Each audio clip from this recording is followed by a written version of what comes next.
It's Wednesday, 20 November. Welcome to the President's Daily Brief. I'm Mike Baker, your eyes and ears on the world stage.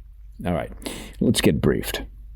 We're starting today with allegations that Moscow is engaging in some deep sea sabotage as two undersea internet cables in the Baltic Sea linking Finland to Germany have been severed.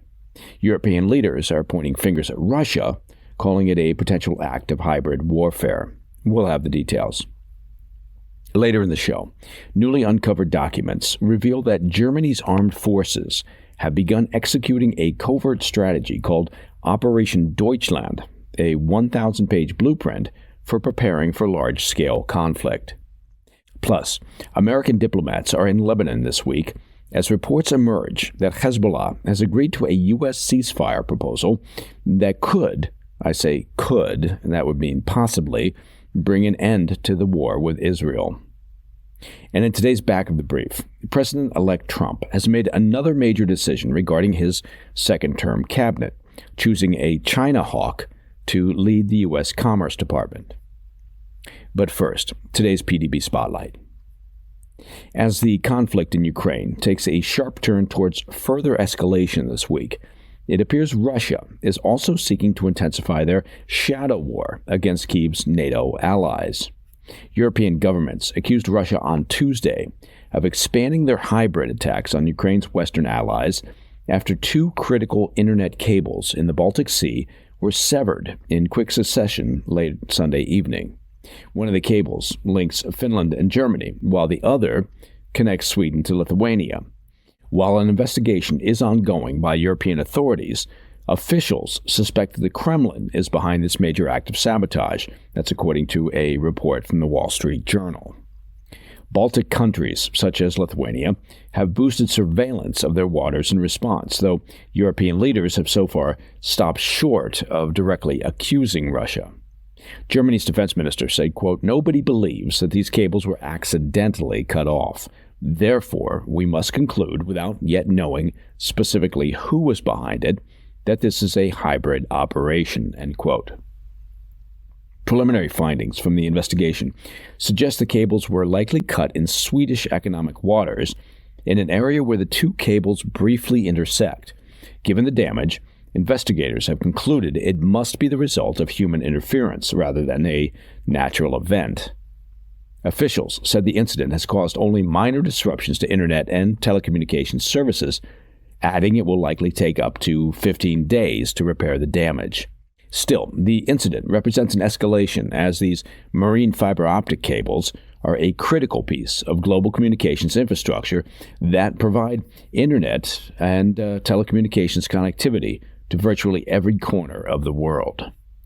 The foreign ministers of France, Germany, Italy, Poland, and Britain issued a joint statement Tuesday saying, quote, "Moscow's escalating hybrid activities against NATO and EU countries are unprecedented in their variety and scale, creating significant security risks," end quote.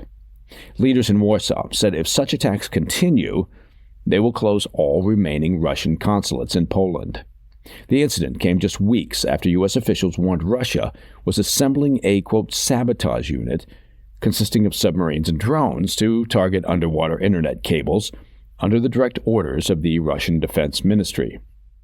The officials said the U.S. has been tracking increased Russian military activity around key undersea cables for months.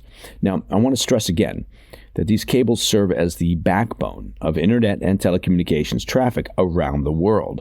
Depending on the scale of sabotage, an attack could have, of course, a devastating global impact, disrupting everything from financial and energy markets to the basic operations of governments and their militaries, not to mention the damage it could do to TikTok. At the time, the U.S. officials said that due to the protracted war that Russia is waging in Ukraine, the Kremlin's willingness to engage in ever more extreme acts of belligerence has significantly increased. Their position was likely further hardened after President Biden authorized on Sunday Ukraine's use of U.S.-supplied long-range missiles to strike deeper inside Russian territory, prompting threats of nuclear escalation. If officially linked to the Kremlin, the attack on undersea cables represents a new dimension in Russia's shadow war against the West. Now, as we've been extensively covering here on the PDB, Russia has been waging a campaign of sabotage against allies of Ukraine across Western Europe and North America since the war began, with attacks escalating across 2024. Russia's shadow campaign involves arson attacks, espionage, cyber attacks, targeted assassinations, and political strong-arming, and is aimed at destabilization, spreading essentially panic among the European public and sowing doubts about supporting Ukraine. A September op-ed published in the Financial Times by the heads of the CIA and MI6 warned that Russia is only planning to intensify those efforts as the war in Ukraine drags on. All right, coming up next, secret German military plans for large-scale conflict are exposed, and reports suggest Hezbollah may accept a U.S. ceasefire deal to end their war with Israel. I'll have those stories when we come back. Welcome back to the PDB. Sticking with the threat of wider war in Eastern Europe, top-secret papers have emerged in Germany detailing their military's covert strategy in the event a large-scale conflict breaks out. According to a report from a German newspaper, the 1,000-page plan, dubbed Operation Deutschland, has been agreed upon amongst Germany's most senior politicians and outlines their plans for a World War III scenario. As part of the strategy, we learned that Germany has created emergency plans to move some 800,000 NATO troops and some 200,000 vehicles into its territory if the current fighting in Ukraine devolves into an all-out war. Germany would serve as a staging ground for NATO troop movements into potential theaters of conflict throughout Eastern Europe. The Hamburg Chamber of Commerce recently held their first official meeting regarding these plans, but as you may recall, details of this strategy first began leaking out in July, after media reports claimed wartime preparations were intensifying across Eastern Europe. Back in July, a spokesman for the German military said, quote, "The ability to quickly relocate large NATO troop contingents to the alliance's eastern flank in the event of a deterioration in the security situation is the central pillar of conventional deterrence." He really needs to work on his run-on sentences. Speaking of Germany's vital role as a NATO logistics hub in the event of a war, the spokesman added, quote, "Germany's essential task is to guarantee the planned deployment and supply of Allied and German forces, especially through host nation support, as a whole-of-government task with Germany as a central hub," end quote. According to Newsweek, the plan calls for spreading the 800,000 NATO forces across the country's arterial routes, with a focus on protecting a critical 300-mile-long highway that runs across the country from west to east, ending near their border with Poland. The highway, along with several key bridges along the route, are expected to be key targets for Russian airstrikes in the event of a war. The top-secret documents also reportedly identified German infrastructure critical to military operations, advising that certain buildings and facilities be fortified against attack.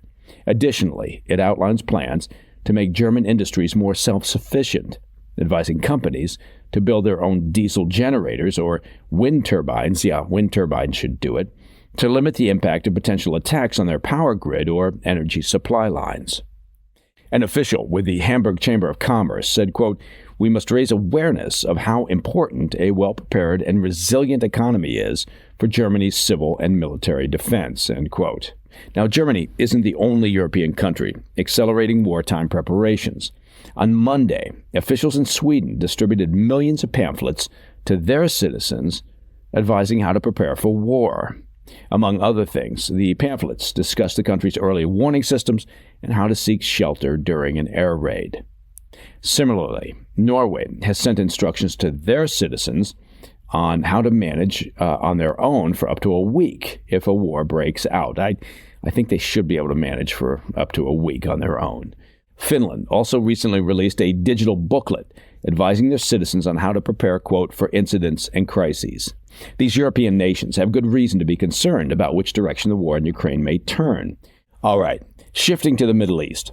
Lebanon and Hezbollah have agreed to a U.S.-backed ceasefire proposal with Israel, described by American envoy Amos Hochstein as a, quote, "real opportunity to end escalating hostilities." Hochstein, who is leading the U.S. mediation efforts, met with Nabi Berri, the Speaker of Lebanon's parliament and Hezbollah's endorsed negotiator, on Tuesday in Beirut. Following their discussions, Hochstein underscored the moment's urgency, stating, quote, "This is a moment of decision-making," adding, quote, "It is now within our grasp." While he refrained from revealing details of the talks, Hochstein stressed the urgency of resolving the conflict and expressed hope for a breakthrough in the coming days.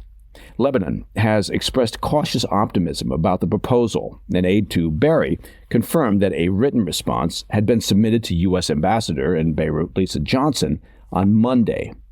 The aide emphasized that Lebanon's comments on the proposal were made in, quote, "a positive atmosphere," focusing on adhering to UN Security Council Resolution 1701, which, as we've been reporting, governed ceasefire terms since the 2006 war between Hezbollah and Israel.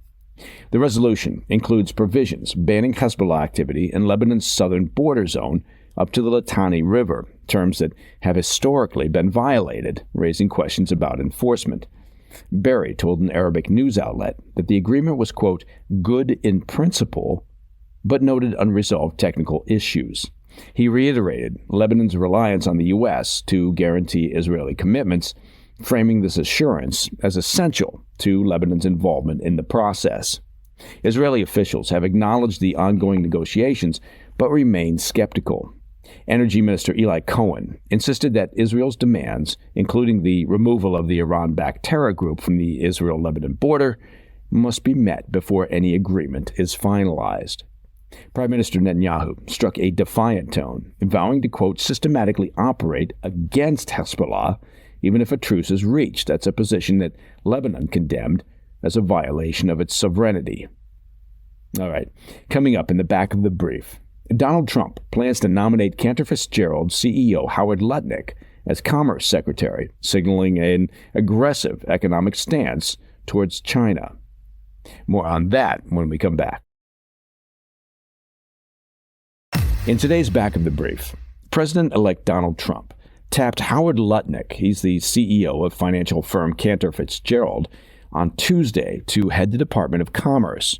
Now, Lutnick, a co-chair of Trump's transition team, will take charge of the administration's tariff and trade agenda. That's a cornerstone of Trump's economic vision.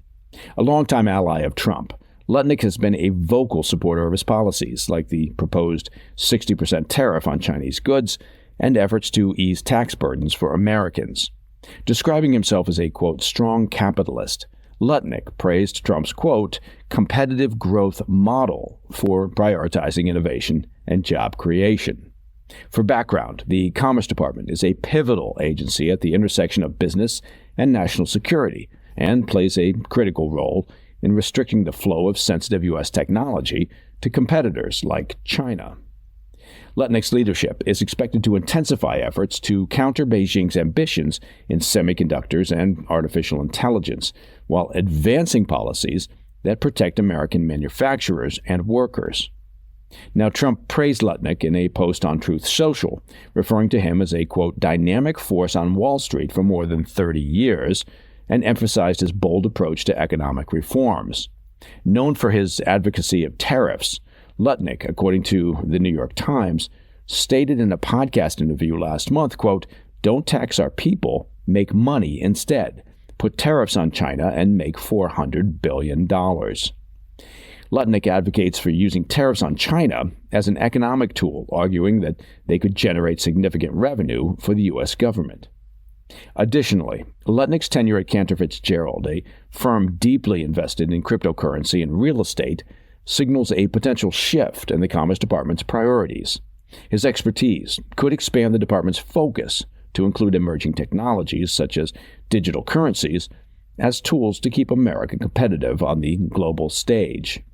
If confirmed by the Senate, Lutnick's Wall Street acumen and support for tariffs and focus on cutting-edge industries position him to play a critical role in shaping the nation's economic and trade agenda. His nomination reflects a deliberate strategy to prioritize policies that put America first, strengthening the country's industrial base and its technology dominance. And that, my friends, is the President's Daily Brief for Wednesday, 20 November. Look, if you have any questions or comments, we'd love to hear from you. All you have to do is reach out to me at pdb@thefirsttv.com. And as you may have heard, to listen to the show ad-free, become a premium member of the President's Daily Brief by simply visiting pdbpremium.com. It couldn't be any simpler. I'm Mike Baker, and I'll be back later today with the PDB Afternoon Bulletin. Until then, stay informed, stay safe, stay cool.